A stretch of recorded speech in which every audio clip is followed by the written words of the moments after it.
경찰관이 내게 물었습니다. 지금 어떤 일이 있었던 겁니다, 어르신? 나는 숨을 한번 삼켰습니다. 그리고 고개를 들었습니다. 거기 내 아들이 있었습니다. 그 아이는 나와 눈도 마주치지 않았습니다. 고개를 숙인 채 며느리 뒤에 서 있었습니다. 며느리는 핸드폰을 경찰에게 내밀었습니다. 녹음 파일이었습니다. 분명 내 목소리였습니다.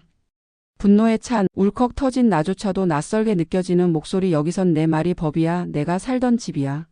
그걸 어떻게 날. 그렇게 나는 내 집에서 경찰에 의해 조용히 퇴거 권고를 받았습니다. 그 집은 내가 30년 넘게 살던 집입니다. 신랑과 함께 허리띠 졸라매며 대출 갚고 아이 키우고 벽지 바르고 가구 바꾸며 지켜온 우리 집. 하지만 지금 그 집 현관 앞에서 나는 남의 집 귀신처럼 쫓겨났습니다. 며느리는 눈도 깜빡이지 않고 말했습니다. 저 어머님 이 집 소유권 주장하시는데 증거 있으세요? 그 순간 나는 숨이 멎는 줄 알았습니다. 증거요? 그 집 등기부등본이 어딨는진 모르겠지만 그 벽에 남은 키재기 흔적, 현관문 뒤쪽에 적어놓은 93년도 가스 점검 날짜 다 내 손으로 쓴 건데요. 하지만 그건 경찰에게, 며느리에게, 심지어 내 아들에게도 아무 의미가 없었습니다. 처음부터 이런 건 아니었습니다. 그 아이가 우리 집에 처음 인사하러 왔을 때 조심스럽게 인사하며 나를 어머님이라 부르던 목소리를 나는 아직도 기억합니다. 밥상머리에서 수저도 못 들고 어정쩡해하던 며느리. 제가 멀쩡한 여자입니다. 땡땡씨 옆에 있어도 될 만큼요 하고 웃던 모습. 나는 그때 이 아이와 딸처럼 지내볼 수 있을까 하고 기대했습니다. 결혼을 허락하고 집을 물려주겠다고 마음먹은 것도 그 믿음 때문이었습니다. 애들 아빠가 없었고 이 집에 나 혼자 살기엔 넓었으니까요. 나는 그저 우리 아들이 편하면 됐습니다. 그 아이가 결혼을 허락받으러 집에 온 날.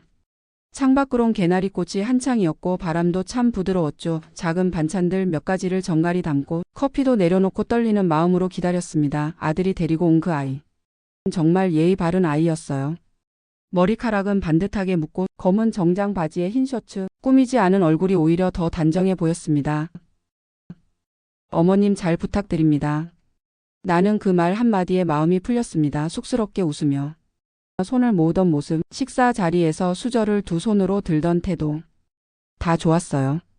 솔직히 감동했죠. 그래서 다음날 아들이 묻기 전에 말했어요. 얌전하니 좋더라. 여자 보는 눈은 있네. 아들은 멋쩍게 웃었습니다. 그 다음은 다소 빠르게 진행됐습니다. 만난 지 1년도 안 되어 결혼 얘기가 나왔죠. 아들 녀석은 당연하단 듯이 말했습니다. 엄마, 우리가 둘 다 직장이 있으니까요. 전세로 시작하고 천천히 맞벌이해서 내 집 마련하려고요. 나는 그때 잠시 멈칫했습니다. 전세?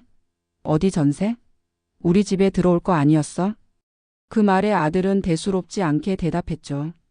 아, 그건 당연히 엄마 집에서 시작하는 거지. 다만 인테리어는 좀 손보려는 거야. 그게 걔네 쪽 부모님 조건이라서. 나는 웃으며 넘겼습니다. 그래 뭐. 우리 아들 집이나 마찬가지니. 하지만 그때 마음 한 구석에 뭔가 묘한 불편함이 자리 잡았습니다. 왜 인테리어 조건을 걸었을까? 왜 우리 집인데도 그 부모님이 허락을 하셔야 하는 걸까? 결혼식 하루 전날 밤 나는 며느리 될 아이와 단둘이 앉아 이런저런 얘기를 나눴습니다. 혹시 나한테 바라는 거 있니? 시어머니로서. 그 아이는 조금 생각하다가 말했습니다. 솔직히 말씀드리면요. 어머님이 너무 잘해주셔서 더 불편해요. 저 좀 거리가 있는 게 편할 것 같아요. 서로 기대하지 말고 좋은 이웃처럼 그렇게요. 순간 가슴이 덜컥 내려앉았습니다. 그게 무슨 말일까요? 내가 너무 다가간 걸까요? 딸처럼 지내자고 한 건 나였지만 그 애는 그런 걸 원하지 않았던 걸까요? 그 아이는 끝까지 웃고 있었습니다. 내 표정을 보지 않으려는 듯 찻잔만 바라보면서요. 그날 이후로 나는 이상하게 마음이 조심스러워졌습니다. 결혼식이 끝나고 아이 둘은 신혼여행을 다녀온 뒤 우리 집으로 들어왔습니다. 엄밀히 말하자면 내가 살고 있던 집이 그들의 신혼집이 된 거죠. 나는 미리 방 하나를 비워두었고 내 방은 작은 안방으로 옮겨갔습니다. 예전 같았으면 상상도 못할 일이지만 그땐 나름 기쁜 마음이었습니다. 아들이 집을 떠나지 않고 옆에 있다는 것만으로도 행복하다고 스스로 위안했으니까요. 며느리는 처음 며칠은 조심스러웠습니다. 아침마다 내게 커피를 타주고 저녁마다 부엌을 정리하면서 말도 곧잘 걸었죠. 하지만 그건 딱 일주일이었습니다. 그 이후부터 그 아이는 점점 변해갔습니다. 어머님, 그건 저희 방식이 좀 달라서요. 어머님, 요즘은 그렇게 안 해요. 어머님, 혹시 너무 개입하시는 거 아닌가요? 그때부터였습니다. 나는 점점 말수가 줄었고 아침에 눈을 뜨는 것조차 부담스럽기 시작했습니다. 식탁 위에 국을 올려두면 그 아이는 손도 안 대고 말했죠. 전 아침엔 탄수화물 안 먹어요. 국보단 요거트가 나아서요. 요거트요? 내가 어릴 때 우리 애들 키울 땐 그런 거 먹을 여유도 없었어요. 남편이 막노동 다녀온 손으로 건넨 김치 한 조각이 밥상이었죠. 그렇게 키운 자식인데 내 손으로 차린 밥상을 요거트랑 비교해요. 하루는 이런 일이 있었습니다. 거실에 앉아 있는데 며느리가 외출을 하려고 현관에서 구두를 꺼내 신었습니다. 그 순간 내 눈을 한 번도 안 마주쳤어요. 다녀오마. 라는 말도 없었어요. 그냥 마치 존재하지 않는 사람처럼 지나갔습니다. 나는 어이없어서 쳐다봤습니다. 혹시 못 들은 건가 싶어서 일부러 큰 소리로 말했죠. 다녀오려무나. 그 아이는 문을 열고 나가면서 네 하고 비죽 웃으며 대답했죠. 고개를 돌리진 않았습니다. 그날 이후로 나는 그 아이가 내 옆을 지나갈 때마다 등이 오싹해졌습니다. 며느리와의 관계가 어긋나는 것을 느끼고 나서 나는 몇 번이고 아들과 단둘이 얘기할 기회를 만들었습니다. 그 아이 나한테 좀 너무하다 싶을 때가 있어. 어떻게 생각하니? 아들은 항상 똑같은 말만 했습니다. 엄마, 민감하게 받아들이지 마. 그냥 요즘 세대 스타일이 그래. 요즘 세대 스타일이라. 시어머니에게 인사도 안 하고 같이 밥상 안 차리고 집안일 분담도 안 하며 누워서 이어폰 꽂고 웃으며 전화하는 게 그게 요즘 스타일이야? 나는 사람 대 사람으로 무시당하고 있다는 생각이 들었습니다. 하지만 아들은 내 말에 귀 기울이지 않았습니다. 그 아이는 늘 아내의 눈치를 먼저 살폈죠. 하루는 이런 일이 있었습니다. 가족 단톡방이 새로 만들어졌습니다. 며느리가 주도하여 만든 단톡방이었죠. 우리 가족이라는 이름이었습니다. 그런데 나를 빼고 만들었더군요. 나중에야 알았습니다. 며느리가 자기네 친정 식구들과 아들 친구들과도 함께 단톡방을 만들어 가족 행사, 여행 일정 등을 조율하고 있었던 것을요. 나는 가족인데 왜? 라는 질문만 머릿속에 맴돌았습니다. 나중엔 내 생일에도 며느리는 아무 말도 하지 않았습니다. 아들은 퇴근 늦게 들어오면서 말했죠. 엄마, 케이크는 다음 주에 사올게. 케이크요? 난 그날 하루 종일 거실 시계만 보며 앉아 있었어요. 누가 전화할까봐, 누가 찾아올까봐. 하지만 아무도 오지 않았습니다. 며느리는 내 방 근처엔 오지도 않았고 마치 나는 그 집에 거주하는 유령 같았습니다. 나는 그날 혼잣말처럼 중얼거렸습니다. 내가 뭘 그렇게 잘못했나? 사람을 믿은 게 죄인가? 집을 물려준 게 잘못이었나? 그때 며느리가 조용히 내 방 문 앞에 서 있었습니다. 어머님, 저희 조용히 살고 싶어요.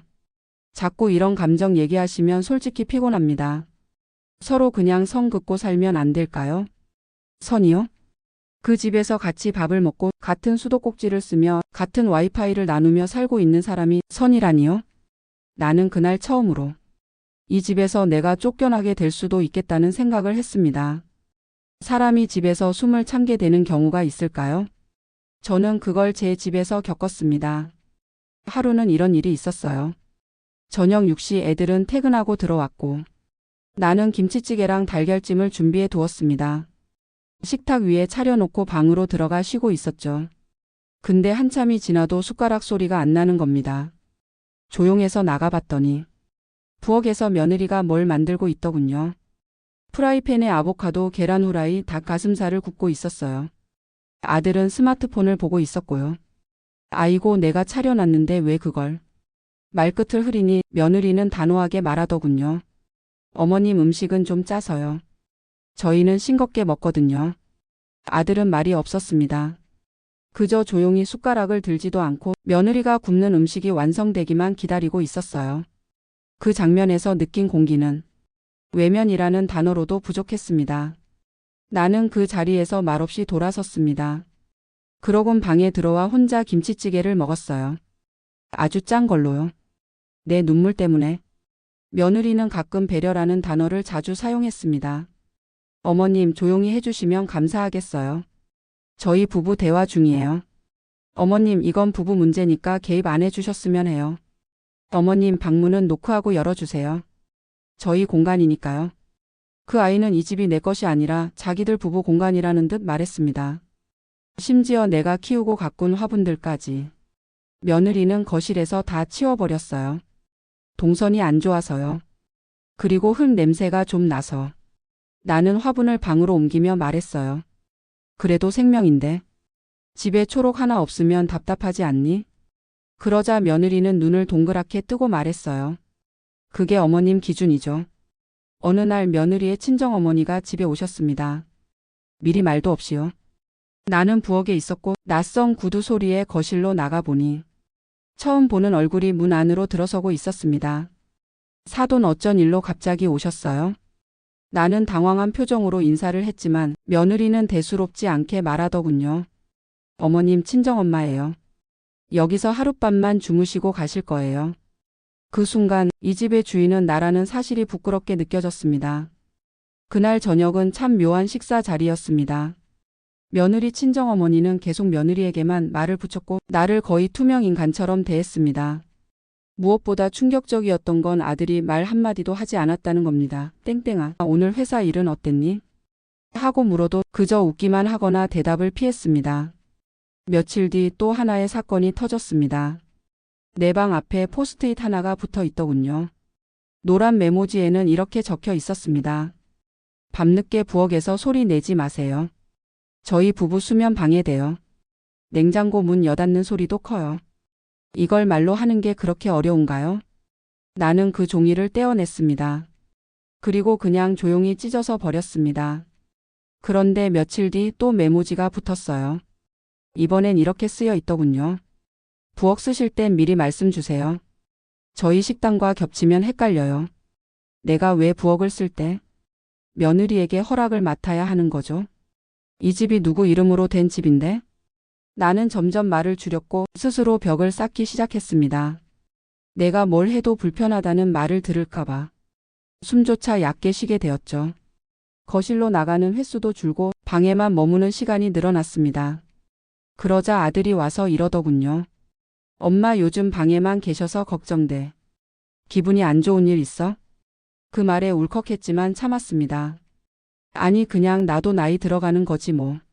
그날 밤 나는 스스로 물었습니다. 이 집에서 내가 웃은 게 언제였더라.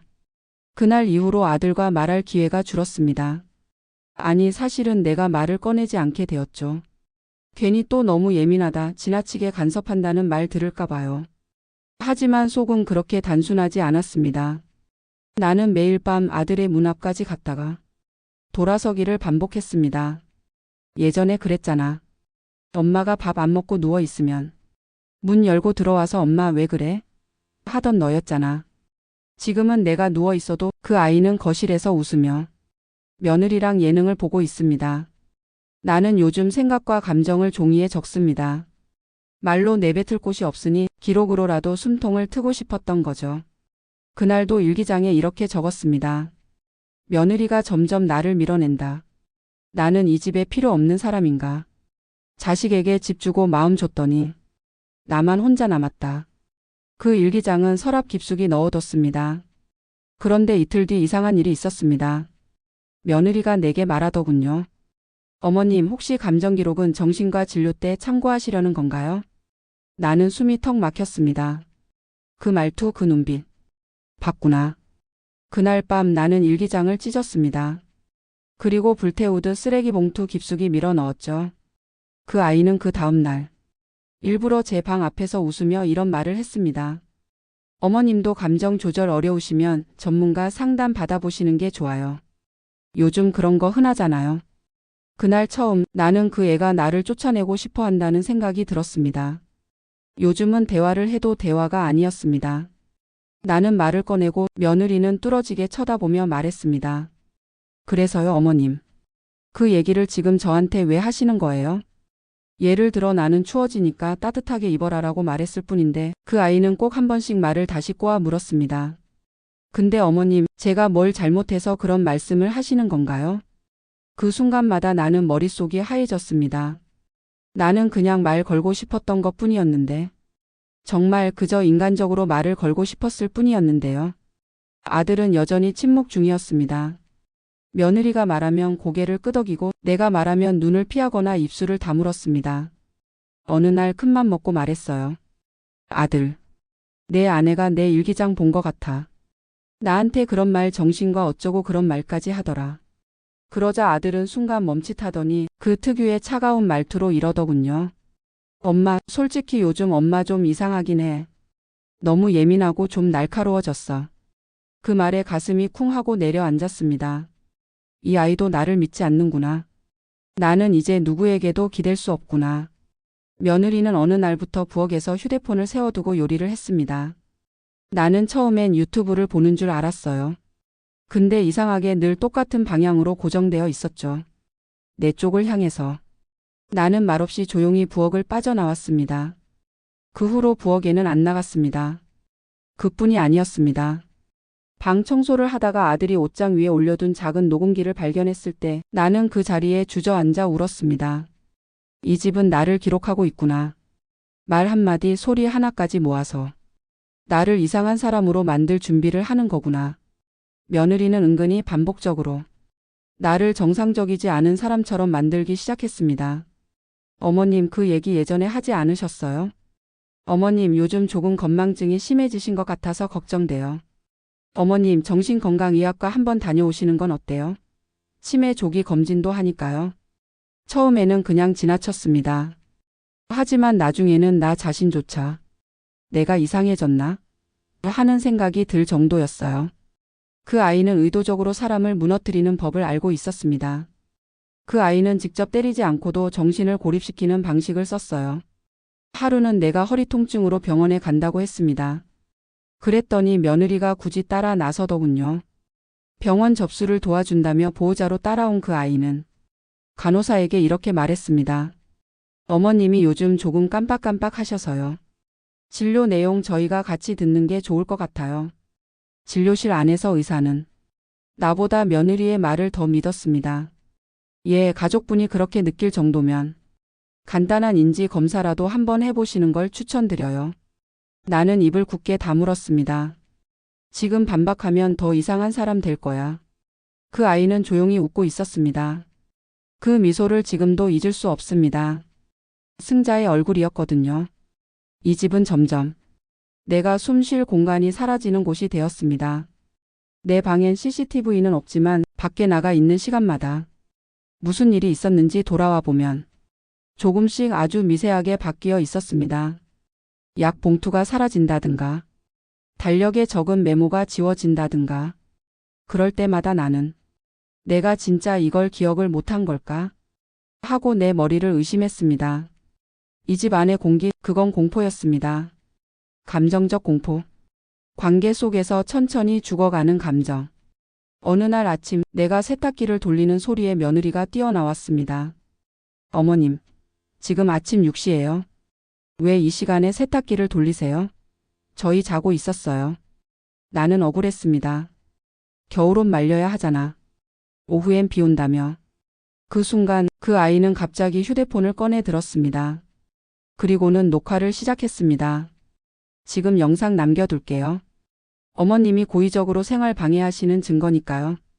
나는 그 자리에서 굳어버렸습니다. 뭐라고?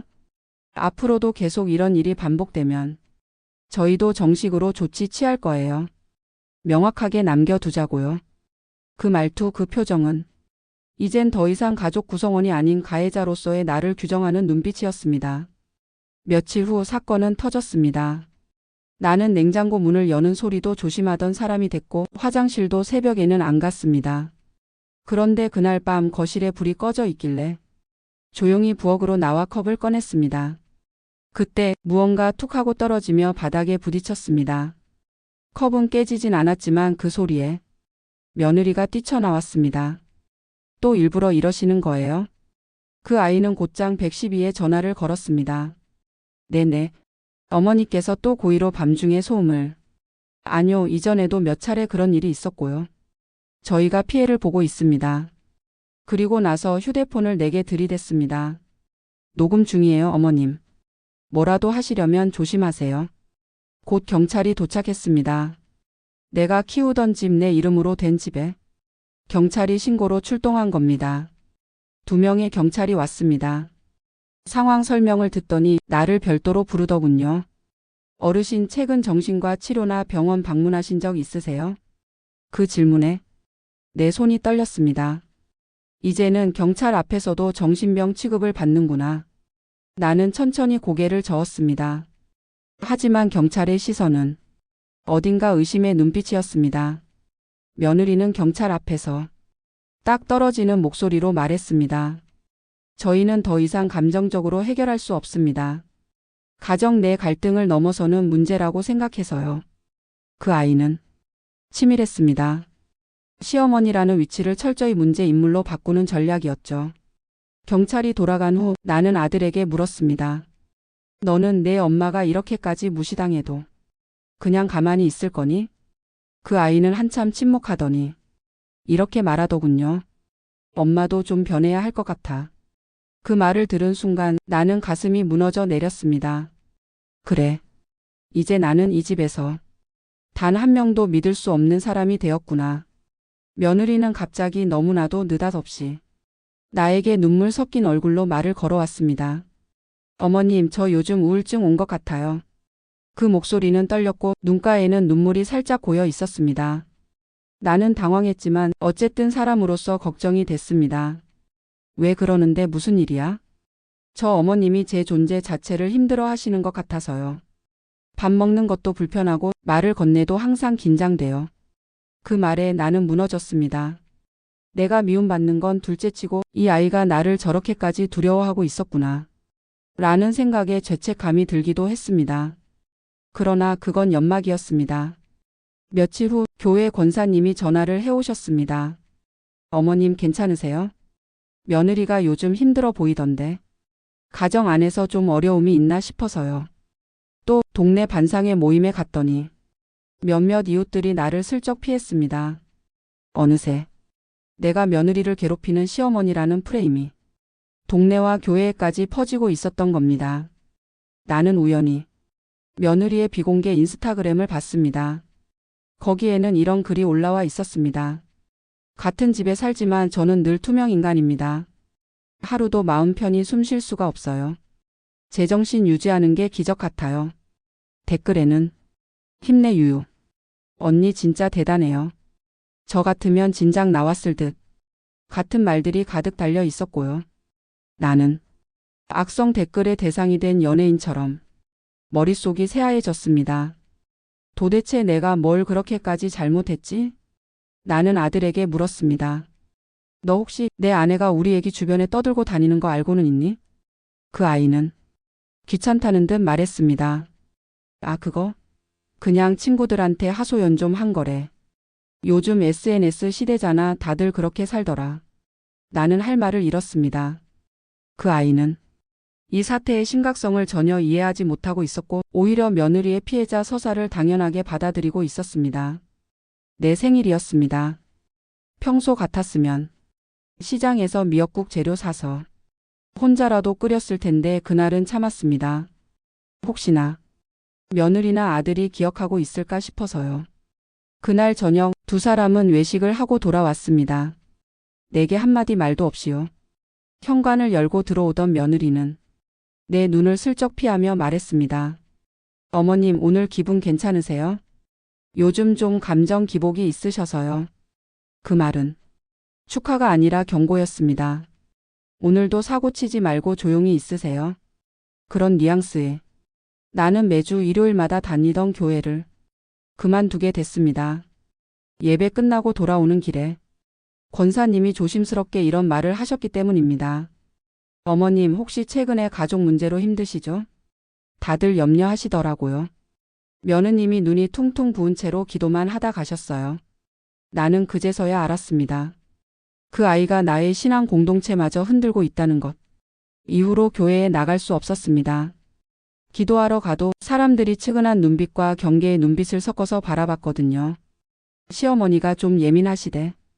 며느리가 눈치 보며 산다더라. 그런 속삭임이 등 뒤에서 들리는 것만 같았습니다. 내가 유일하게 속내를 털어놓던 사람은 둘째 여동생이었습니다. 그날도 전화를 걸어 울먹였죠. 나 요즘 너무 힘들다. 며느리가 나를 완전히 무시해. 내 아들도 내 편 안 들고. 그런데 여동생의 말은 이렇게 돌아왔습니다. 언니 혹시 언니가 너무 예민하게 받아들이는 건 아니야? 그 순간 나는 깨달았습니다. 이 아이가 나에 대해 뭐라 얘기했는지 짐작할 수 있었습니다. 며느리는 시어머니가 예민하고 집착이 심해서 힘들다는 버전의 이야기를 내 가족에게도 퍼뜨린 것이었습니다. 며느리는 다시 온화한 얼굴로 나에게 접근했습니다. 어머님, 진심으로 말씀드리는 거예요. 요즘 우울해 보이시고 감정 기복도 심해지신 것 같고 상담 한번 받아보시면 분명 좋아지실 거예요. 나는 말없이 고개를 끄덕였습니다. 그러나 마음속에서는 그녀의 의도가 뻔히 보였습니다. 의학적으로 나를 병자 취급하고 나중에 이 집에서 쫓아낼 명분을 쌓는구나. 며느리는 거실 벽에 걸려있던 가운 액자를 떼어냈습니다. 그건 내가 직접 쓴 붓글씨로 삼가고 공손하라는 글귀가 들어간 액자였죠. 집 분위기랑 안 어울려서요. 너무 옛날 느낌이에요. 며느리는 내 흔적을 하나씩 천천히 지워나갔습니다. 냉장고 위에 놓여있던 내 약통도, 수납장 안으로 밀려났고 현관에 있던 내 슬리퍼도 베란다로 옮겨졌습니다. 나는 존재하지만 없는 사람이 되었습니다. 며느리는 거실에 작은 파티션을 설치했습니다. 그리고 이렇게 말했죠. 어머님, 요즘 집이 너무 어수선해서 공간 좀 나눴으면 어떨까 해서요.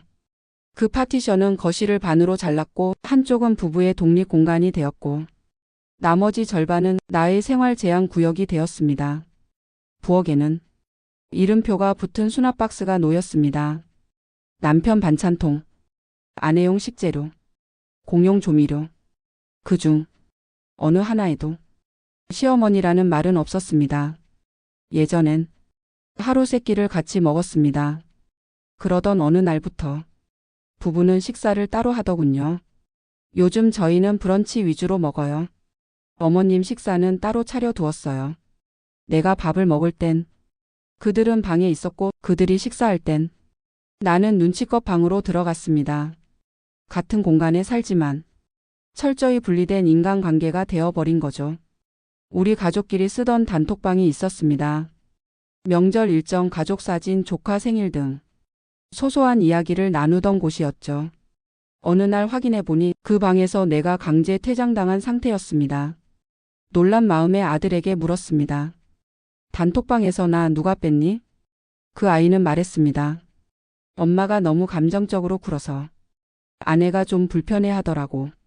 일단 빼놨어. 그 한마디에 나는 더 이상 어떤 소리도 낼 수 없었습니다. 이젠 대화의 창구조차 닫혔구나. 며느리는 집에 상담 심리 책자를 두고 다녔습니다. 마음이 아픈 사람을 위한 처방전. 중년 여성의 감정 조절법. 나는 그 책들을 보며 노골적인 불쾌함을 느꼈습니다. 어느 날 며느리는 이렇게 말했습니다. 어머님, 이번에 정신건강의학과 무료 상담 이벤트가 있더라고요. 제가 예약 잡아드릴까요? 나는 그 아이의 표정을 똑바로 쳐다봤습니다. 내가 보기엔 내가 미친 사람처럼 보여. 그 아이는 부드럽게 웃으며 말했습니다. 전문가의 도움을 받는 건 건강한 거예요.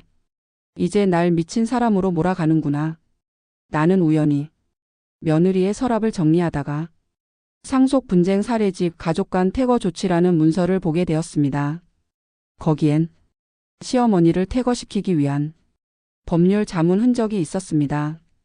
이 집은 내 이름으로 되어 있지만 며느리는 이미 내가 정신적으로 문제가 있으니 안전과 보호를 위해 분리해야 한다는 시나리오를 짜고 있던 것이었습니다. 어느 날 며느리가 나를 불렀습니다. 부엌에 앉아 다소 조심스러운 말투로 이야기하더군요. 어머님, 이런 말씀 드리기 정말 어렵지만요. 저희 부부가 둘만의 공간이 필요해졌어요. 나는 아무 말도 하지 않았습니다. 요양시설도 많이 좋아졌더라고요. 서울 근교에도 깨끗한 데 많아요. 저희가 비용도 보탤 수 있어요. 내 심장은 그대로 얼어붙었습니다. 이제 대놓고 내쫓겠다는 거구나. 며느리는 또 말했습니다.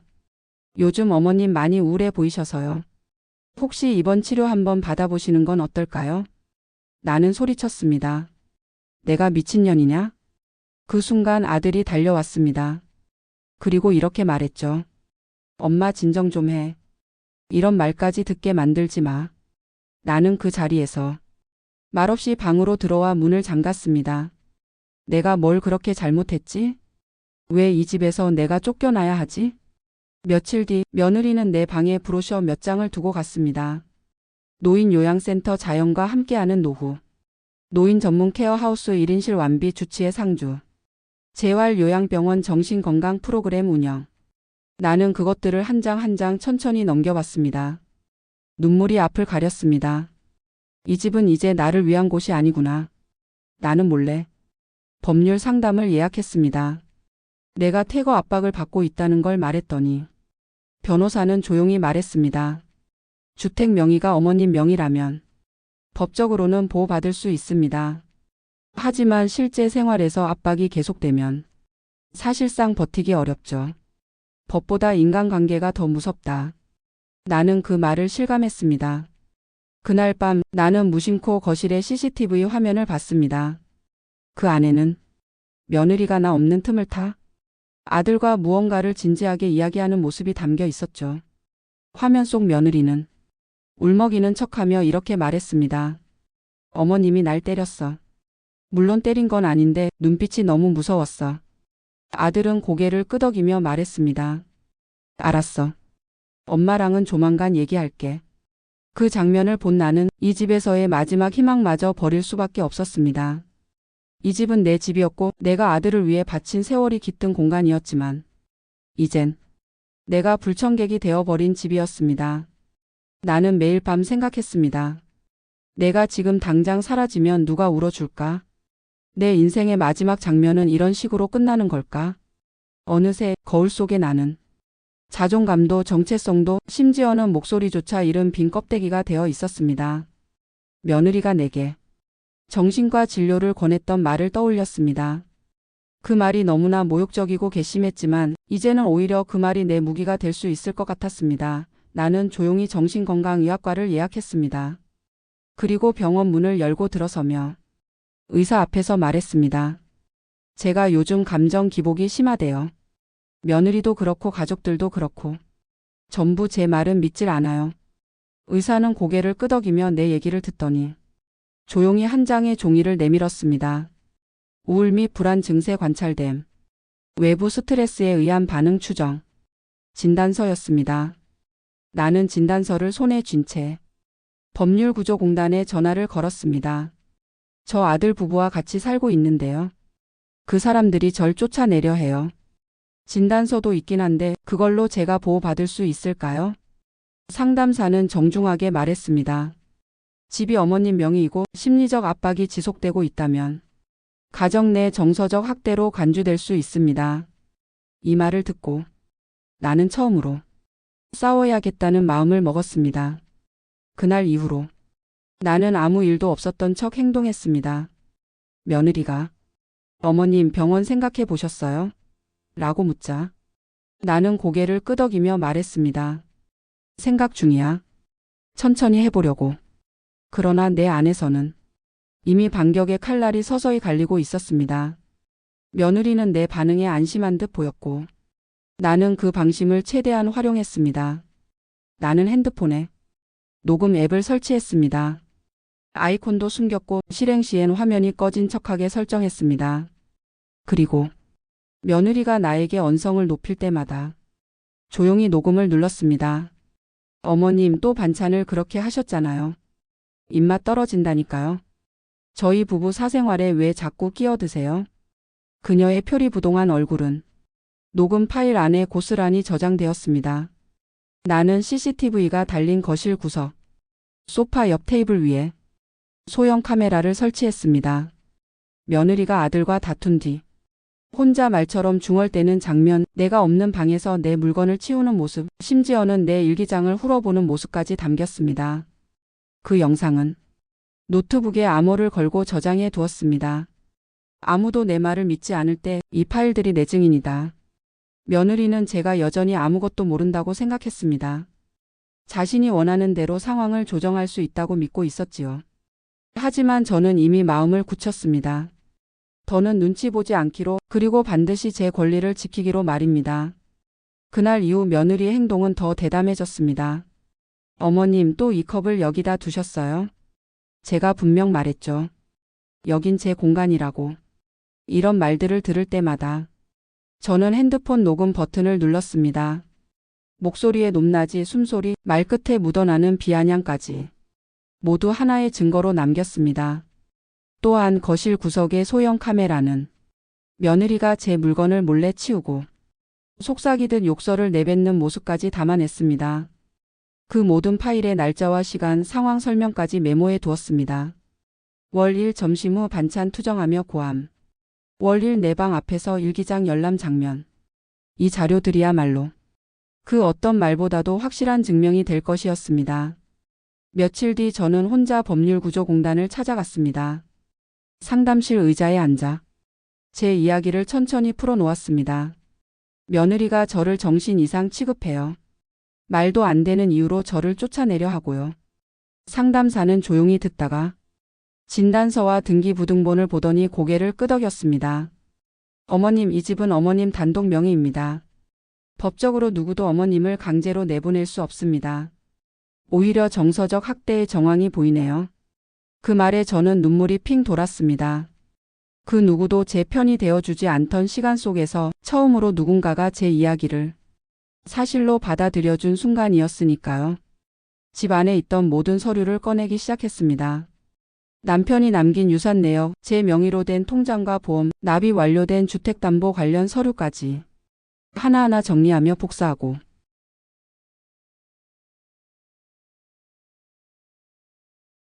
별도로 숨겨둔 파일 속에 저장했습니다. 며느리의 태도가 계속된다면 결국은 법적으로 경계선을 그어야 한다고 생각했기 때문입니다. 이제 저는 준비가 되었습니다. 더는 참지 않기로 했습니다. 며칠 전 며느리가 저에게 또 날카롭게 말한 날이었습니다. 저는 아무 말도 하지 않고 방으로 들어갔습니다. 그리고 밤늦게 퇴근한 아들과 단둘이 마주 앉았습니다. 너 잠깐 얘기 좀 할 수 있을까? 제가 조심스럽게 말을 꺼내자 아들은 약간 당황한 눈빛으로 저를 바라보았습니다. 왜? 무슨 일인데? 저는 깊게 숨을 들이쉬고 말했습니다. 너희 집에 내가 같이 사는 게 그렇게 부담스러워? 내가 말하는 것마다 트집 잡히고 같이 밥 먹는 것도 피하는데. 아들은 당황한 듯 아니야, 그런 건 아니고라며 말끝을 흐렸습니다. 하지만 저는 그의 눈을 똑바로 쳐다보며 말을 이었습니다. 너네 집이 아니라 내 집이야. 등기부등본 내가 떼어봤어. 내 이름으로 돼 있어. 이 집에서 나가야 할 사람은 내가 아니야. 그 말에 아들의 얼굴이 굳어졌습니다. 처음으로 그 아이도 이 상황이 쉽지 않다는 걸 깨달은 눈치였습니다. 그날 이후로 아들은 확실히 조심하는 듯 보였습니다. 말수도 줄었고 제가 부엌에만 있어도 슬쩍 눈치를 보았습니다.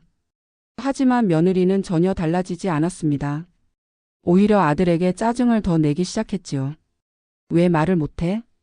왜 또 어머님 눈치만 보는데? 며느리는 자꾸 아들을 몰아세웠고 아들은 점점 더 말수가 줄어들었습니다. 그 모습을 보며 저는 알 수 있었습니다. 이 부부는 결국 깨질 수밖에 없겠구나. 그 둘 사이에 있던 건 신뢰가 아니라 계산과 인내였다는 걸 이제서야 아들도 깨닫기 시작한 것 같았습니다. 며칠 뒤 저는 일부러 짐을 싸는 신용을 했습니다. 옷장에 있는 옷들을 꺼내서 가방에 담고 화장품을 박스에 정리하며 말했습니다. 너희가 그렇게 싫다니. 나 잠시 동생네 집에 다녀올게. 그 말을 들은 며느리는 눈에 띄게 기뻐하는 표정이었습니다. 하지만 저는 그 표정을 정확히 기억해 두었습니다. 이게 너의 본심이구나. 다음 날 짐은 다시 옷장에 그대로 들어갔고 저는 멀쩡히 주방에서 아침밥을 차렸습니다. 며느리는 어이없다는 표정으로 저를 쳐다봤습니다. 저는 태연하게 말했습니다. 생각해 봤는데 이 집이 내 집인데 내가 왜 나가야 해? 며느리의 얼굴이 굳었습니다. 그 표정을 보며 저는 마음속으로 작은 승리의 미소를 지었습니다. 이제 저는 두렵지 않습니다. 법적으로도 심리적으로도. 저는 이 집의 주인이라는 사실을 제 자신이 가장 잘 알고 있으니까요. 며느리의 언행은 여전히 공격적이지만 저는 더 이상 감정적으로 반응하지 않습니다. 그저 조용히 녹음하고 영상으로 남기고 상황을 메모합니다. 그리고 그녀가 실수하기만을 기다립니다. 며느리는 눈에 띄게 불안해졌습니다. 아들과의 대화도 점점 줄어들었고 식사 시간에도 휴대폰만 들여다보고 있었습니다. 그녀의 시선이 자꾸 거실 CCTV 쪽으로 가는 것을 보며 저는 직감했습니다. 뭔가 들켰을지도 모른다는 불안감이 시작됐구나. 하지만 저는 아무 말도 하지 않았습니다. 그저 예전처럼 웃으며 같은 시간에 밥을 차리고 조용히 방으로 들어갔습니다. 저는 침묵 속에서 며느리 스스로 무너져 내리기를 기다렸습니다. 며칠 뒤 저는 화장실에 간다는 핑계로 며느리의 방을 지나쳤습니다. 그 순간 문이 살짝 열려 있었고 그 안에서 들려오는 소리에 저는 몸이 굳었습니다. 여보, 나 요즘 미칠 것 같아. 그 노인네가 안 나가고 계속 버티니까. 노인네? 저였습니다. 며느리는 어딘가에 영상통화 중이었고 그 상대는 낯선 남자였습니다. 그녀는 자신이 참고 있는 중이라며 저를 어떻게든 내보낼 거라고 말하고 있었고 그 목소리는 거침없고 차가웠습니다. 그 순간 저는 손에 쥔 휴대폰의 녹화 버튼을 눌렀습니다. 그 장면, 그 목소리, 그 표정까지 모두 담았습니다. 그날 밤 저는 아들을 조용히 불렀습니다. 너 이 영상 한번 봐봐. 휴대폰을 건네주자. 아들은 말없이 화면을 들여다보다가 얼굴이 창백해졌습니다. 이게 뭐야? 내 아내야. 내가 노인네고 지금 날 쫓아낼 궁리를 하고 있는 사람. 그는 아무 말도 하지 못했습니다. 저는 담담하게 말했습니다. 너희 둘 중 하나는 이 집을 나가야 해. 내가 나가는 일은 없을 거야. 며느리는 그날 밤 아들이 방에서 나가자마자 거칠게 방문을 밀치고 들어왔습니다. 어머님, 도대체 뭐 하시는 거예요? 몰래 훔쳐보고 녹화하고 이건 불법이에요.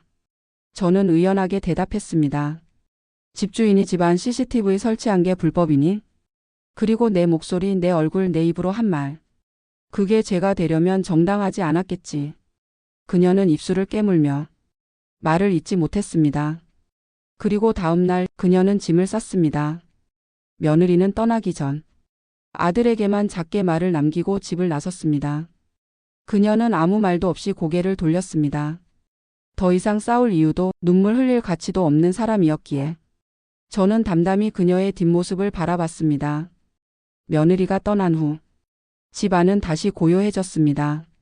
아들은 말이 없어졌고 저는 혼자서 매일 아침 창문을 열고 햇살을 맞이했습니다. 그리고 노트에 이렇게 적었습니다. 나는 약하지 않다. 나는 내 자리를 지켰다. 그리고 나는 내 존재를 증명했다. 며느리가 떠난 지 일주일쯤 되었을 때였습니다. 집은 믿을 수 없을 만큼 조용해졌습니다. 밥 냄새도 다시 나고 정해진 시간에 세탁기도 돌아가고 식탁 위에는 저와 아들 둘이 앉아 조용히 밥을 먹었습니다. 하지만 그 평화는 오래가지 않았습니다. 며느리는 완전히 사라지지 않았습니다. 그녀는 분명히 어딘가에서 뭔가를 꾸미고 있었습니다. 며느리가 떠난 뒤 아들은 점점 말수가 줄었습니다. 대답은 짧아졌고 휴대폰을 보는 시간이 길어졌습니다. 눈빛은 어딘가 흔들렸고 자주 방에 틀어박혔습니다. 저는 모르는 척하면서도 지켜보았습니다. 그러던 어느 날 밤 아들의 방에서 낯선 여자 목소리가 들렸습니다. 오빠, 그 집에 아직도 있는 거야? 그 여자 안 나간 거야? 그 여자? 그건 분명히 저를 말하는 것이었습니다. 저는 조용히 방문 뒤에 서서 들리는 소리를 녹음하기 시작했습니다. 며칠 후 아들의 휴대폰을 우연히 보게 된 날이 있었습니다. 사실은 의도적으로 기회를 노렸습니다. 그 안엔 낯선 여자와 주고받은 수백 통의 메시지, 호텔에서 찍힌 셀카, 보고 싶다는 음성 메시지까지 있었습니다. 그중엔 이런 내용도 있었습니다. 이제 그 늙은이 집에서 나올 때 됐잖아. 유산만 정리되면 우리 새 출발하기로 했잖아. 저는 그대로 휴대폰을 닫고 그 내용을 모두 캡처하고 메일로 전송했습니다. 그리고 생각했습니다. 얘는 내 아들이 아니야. 적어도 더 이상 내 편은 아니야. 며칠 뒤 저는 경찰서를 찾았습니다. 담담하게 신고 접수를 했습니다. 가정 내 정서적 학대, 주거침입 및 사생활 침해, 모욕죄 및 명예훼손. 경찰은 제게 이렇게 말했습니다. 고령자 정서적 학대는 최근 사건이 많습니다. 증거가 충분하시니 조사 착수는 바로 가능합니다. 저는 경찰서 앞 벤치에 앉아 하늘을 잠시 올려다봤습니다. 너무 오랫동안 참고 살았구나. 그리고 이제야 내가 나를 지키는구나. 늦지 않았다고 생각했습니다. 저는 다음 날 다시 경찰서를 찾았습니다. 이번에는 추가 고소였습니다. 전날 밤 사진들을 인화해 파일과 함께 제출했습니다. 담당 형사는 사진을 유심히 살펴보더니 고개를 끄덕였습니다. 증거력이 충분합니다. 특히 시점을 명확히 기록해 두셨고 사진마다 시간과 위치가 명시되어 있으니 수사 착수는 가능합니다. 저는 조용히 고개를 끄덕이며 대답했습니다. 저는 아무것도 바라지 않습니다. 다만 이게 진실이라는 걸 누군가는 알아야 하지 않겠습니까? 집으로 돌아오는 길 손에 들린 서류 봉투가 이상하게도 무겁게 느껴졌습니다. 마음 한편이 시원한데 또 허전하고 복잡했습니다. 그러나 이제는 후회하지 않기로 했습니다. 나는 이 집의 주인이고 어머니고 피해자입니다.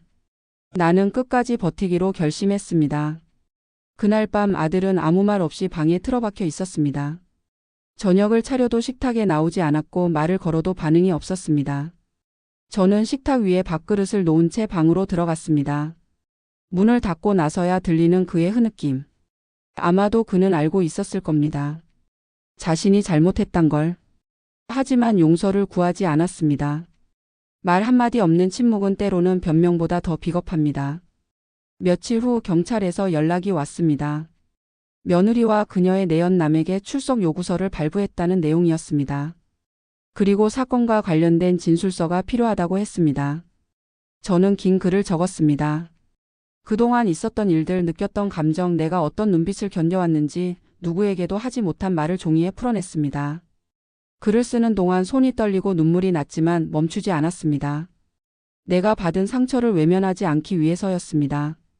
며칠 뒤 경찰서에서 다시 연락이 왔습니다. 며느리가 출석을 거부하고 있다는 것이었습니다.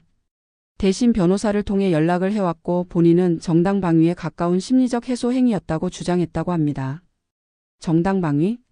저는 웃음이 나올 정도로 어이가 없었습니다. 타인의 집에서 시어머니를 몰아내려 거짓말을 하고 남편 몰래 외도를 하면서 정당방위라니.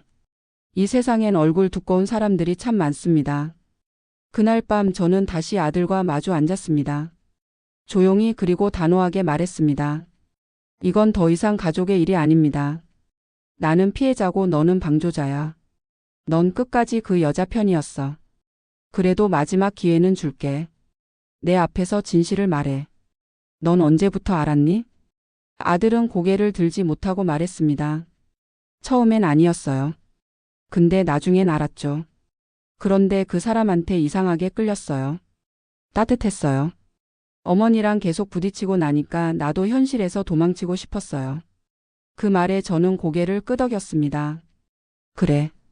도망쳤구나. 그럼 이제는 책임져. 진실은 결국 도망친 사람을 먼저 잡아. 너도 곧 알게 될 거야. 며칠 뒤 며느리는 결국 경찰에 출석했습니다. 그녀는 차분한 얼굴로 조사실에 들어갔고 조사 시간은 4시간이나 이어졌습니다. 담당 형사가 나와 제게 말했습니다. 의외로 담담하게 인정하더군요. 대신 합의금을 제한하겠답니다. 2천만 원 정도로요. 저는 고개를 저었습니다. 돈이 문제가 아닙니다. 저는 그저 제 이름, 제 삶, 제 명예를 되찾고 싶은 겁니다. 무릎 꿇고 울고 사과해도 모자란 사람에게 돈이라니요. 며느리는 마지막까지 사과하지 않았습니다. 결국 경찰은 그녀와 내연남에게 민사소송과 별개로 정식 고발을 검토하겠다고 했습니다. 법의 판단을 기다리기로 했습니다. 아들은 점점 말이 없어졌고 결국 짐을 싸들고 집을 나갔습니다. 저는 말리지 않았습니다. 그렇게 조용히 누구도 없는 집에 다시 혼자 남겨졌습니다. 며느리와 마주한 것은 결국 법정이었습니다. 처음이자 마지막으로 눈을 마주했을 때 그녀는 제게 고개조차 숙이지 않았습니다. 오히려 당당한 얼굴이었습니다. 그 표정을 보는 순간 저는 모든 기대를 내려놓았습니다. 이 사람은 반성하지 않습니다. 죄책감도 없습니다. 자기가 잘못했다고 인정하면 모든 게 무너질까 두려운 그런 얼굴이었습니다. 재판은 짧고 간결하게 진행되었습니다. 제출한 증거는 사진, 메시지, 녹취록, CCTV 자료까지 30건이 넘었습니다. 판사는 정황상 혼인 관계의 중대한 신뢰를 저버린 행위로 판단되며 제3자와의 부적절한 관계 역시 상당한 신빙성이 있다고 말했습니다. 저는 그 말을 듣고도 감정이 흔들리지 않았습니다. 오히려 이상하리만큼 덤덤했습니다. 아무 말 없이 자리에서 일어나 법정을 나섰습니다. 아들은 끝내 제게 사과하지 않았습니다. 그는 그저 어머니가 너무 강했어요. 저도 좀 숨 쉴 공간이 필요했어요 라는 말을 남기고는 어디론가 떠났습니다. 그 말이 어쩌면 그의 진심이었을지도 모르지만 저는 그걸 받아들일 수 없었습니다. 숨을 쉴 공간이 필요했다면 말로 했어야지 왜 뒤에서 칼을 들었냐고 묻고 싶었습니다. 그 공간은 내 삶을 무너뜨리면서 만들어진 것인데 그는 그걸 인지하지 못하고 있었습니다. 며느리는 집에서 나간 지 3개월 만에 정식 기소되었습니다. 형사재판 외에도 민사소송은 아직 진행 중이었고 그녀는 불리한 판결을 받을 것이 분명해 보였습니다. 하지만 저는 그 결과에 큰 기대를 걸지 않았습니다. 돈이든 판결이든 그 무엇도 지난 시간의 모욕과 고통을 지워줄 수 없다는 걸 잘 알고 있었기 때문입니다. 저는 집 안 구석구석을 정리하기 시작했습니다. 며느리가 쓰던 방은 창문을 활짝 열어 환기시켰고 벽에 붙어있던 사진이며 포스트잇, 옷까지 하나하나를 정리해 박스에 담았습니다. 그 박스를 버릴 때 손이 떨리긴 했지만 반드시 해야 하는 일이었습니다. 정리는 미련을 없애기 위한 의식이기도 했습니다. 동네 사람들은 이 일에 대해 수군거리기 시작했습니다. 누가 봐도 화목하던 집이 순식간에 뒤집힌 걸 보고 모두가 놀랐던 모양입니다. 하지만 저는 이젠 사람들의 시선 따위에 신경 쓰지 않습니다. 참다 터져버린 이 사연은 내가 끝까지 삼켰다면 나를 병들게 했을 것이 분명했기 때문입니다. 며느리는 마지막까지 사과하지 않았습니다. 한 번도. 그게 더 미웠습니다. 어떻게 한 번에 미안하단 말 없이 떠날 수 있을까? 어떻게 사람이 그럴 수 있을까? 하지만 그건 이제 그녀의 몫입니다. 나는 나를 지킨 것뿐입니다. 나를 무너뜨리려 한 사람들로부터 내 삶을 지켜낸 것뿐입니다. 지금 제 곁에는 아무도 없습니다. 아들은 떠났고 며느리는 법정에 서 있고 손자는 시댁 쪽으로 보내졌습니다. 빈집에서 혼자 밥을 먹고 혼자 TV를 보고 혼자 자고 일어납니다. 하지만 그 고요함이 이제는 싫지 않습니다.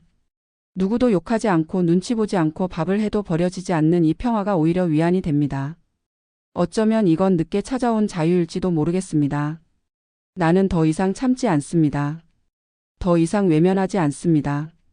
더 이상 가족이라는 이름 뒤에 내 고통을 숨기지 않습니다. 내가 나를 지켜야 한다는 걸 이제는 확실히 알게 되었기 때문입니다. 그날 밤 라디오에 사연을 적어 보냈습니다. 누구에게도 말하지 못한 이야기. 아마 방송을 탈 리는 없겠지요. 너무 길고 너무 자극적이고 너무 현실 같아서 말입니다.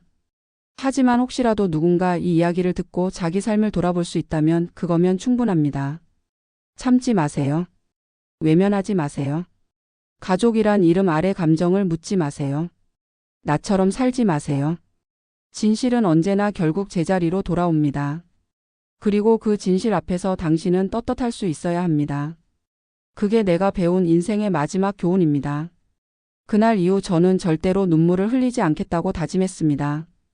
이제 남은 건 복수뿐이었습니다.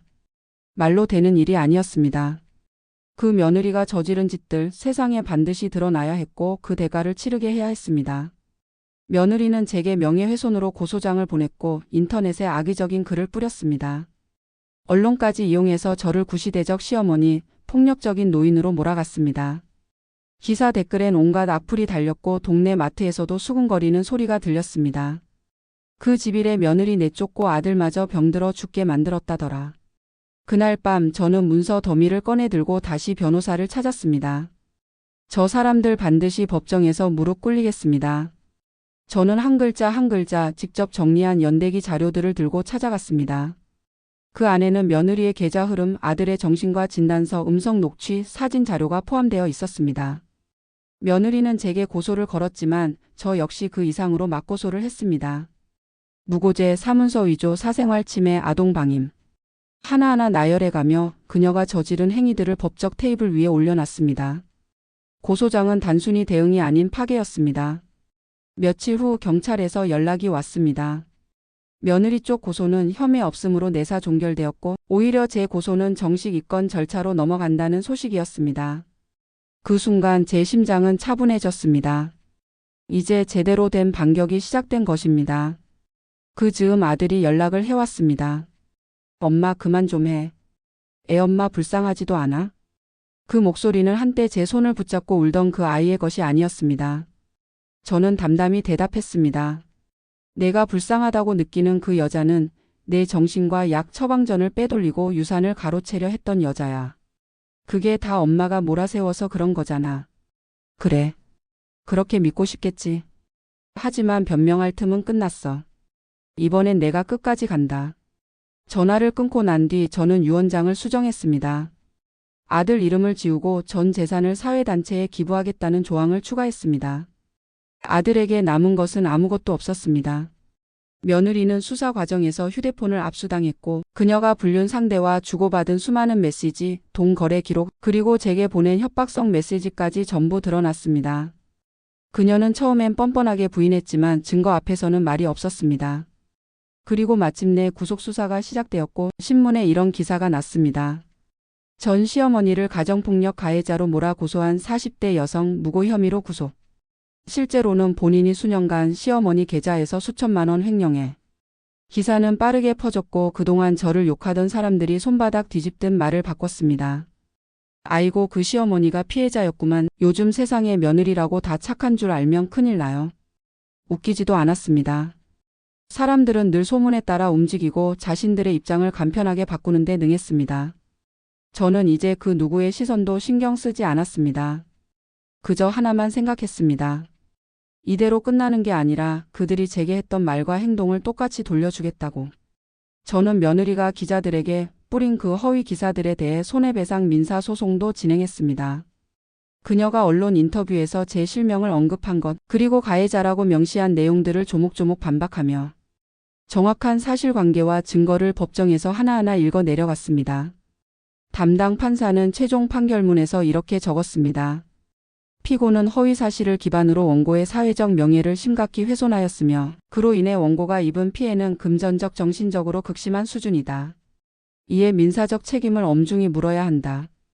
결과적으로 저는 위자료 5천만 원을 받게 되었고 그 금액으로 동네 노인회관의 법률 교육 프로그램을 만들었습니다.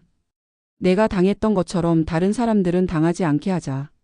그 생각 하나로 시작한 일이었지만 노인들 사이에서 반응은 폭발적이었습니다. 내 며느리도 예전에 이상했는데 내가 그냥 참고 말았지. 이런 건 진작 배웠어야 했어. 우린 법을 잘 모르니까 당하고만 살았던 거야. 당신은 진짜 대단하십니다. 누가 시어머니로서 이런 일 끝까지 해내겠어요. 칭찬이 달갑진 않았습니다. 저는 그냥 제 몫의 정의를 지킨 것뿐이었습니다. 그리고 마지막으로 며느리가 법정에서 눈물을 흘리며 선처를 호소하던 나를 떠올렸습니다. 아이 앞에서 죄인이 되고 싶지 않아요. 제발 한 번만 봐주세요. 그 말에 저는 법정 한가운데서 똑바로 서서 말했습니다. 그 아이는 이미 죄인의 아이입니다. 그건 내가 만든 일이 아닙니다. 당신이 선택한 결과입니다. 그리고 나는 당신을 절대로 용서하지 않겠습니다. 그날 이후 저는 다시는 뒤를 돌아보지 않았습니다. 집 앞 화단엔 꽃이 피기 시작했고 마을 사람들은 이제 저를 피해 다니지 않았습니다. 하지만 저는 굳이 그들과 말을 섞지 않았습니다. 이젠 진짜 조용한 삶을 살아야 할 시간입니다. 그리고 하나 절대로 변하지 않을 문장. 내 인생에서 너의 이름은 영원히 지웠다. 아들의 마지막 연락은 문자 한 통이었습니다. 엄마 나 이제부터 연락하지 말아요. 난 내 아내와 아들 지킬 거예요. 지킬 거라고? 그 여자를? 아들을 3번 죽이고 나까지 묻으려 했던 사람을? 그 문자를 읽고 저는 가만히 앉아 있었습니다. 눈물도 분노도 없었습니다. 다만 마음 한쪽이 비릿하게 썩어가는 냄새처럼 느껴졌습니다. 그리고 저는 그 문자를 스크린샷으로 저장하고 유언장 수정본에 자녀와의 법적 단절 의사 명시 조항을 추가했습니다. 이제 아들은 제 자식이 아닙니다.